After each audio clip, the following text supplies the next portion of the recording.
Inside a living room erupting in celebration, one person sits completely still. While everyone else reacts with explosive joy, they remain quiet and detached. Socially, this silence is often interpreted as a defect. We tend to assume that if someone doesn't share a massive cultural obsession, they must be arrogant or perhaps just boring. But research suggests this lack of interest may have less to do with social skills and more to do with how an individual brain prioritizes its rewards. We can view this as a dopamine economy. Every person searches for identity and stimulation, but we don't all use the same internal currency to find those things. For the person ignoring the match, their brain is simply searching for a different type of engagement than the crowd around them. Sports offer an immediate sense of belonging. They provide a shared language and an instant group identity: our team, our win, and our club. However, psychology shows that non-fans often have a weaker attachment to group identity. They tend to build their sense of self through personal interests, specific skills, or individual goals rather than collective victories. This difference in identity also changes how the brain reacts to the structure of a game.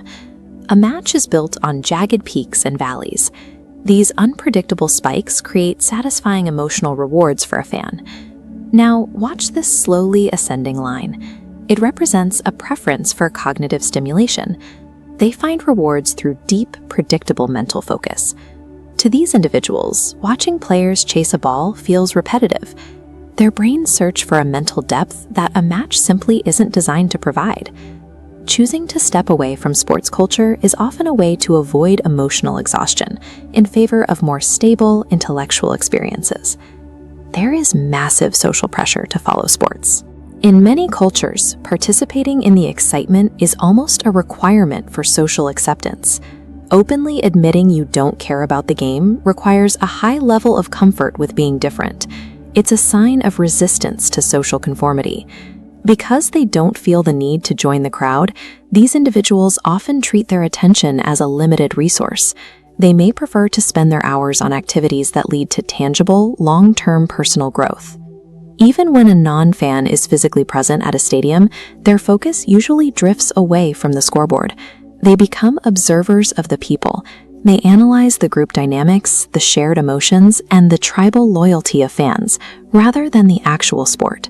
They take a social obligation and turn it into a study of human behavior from the outside.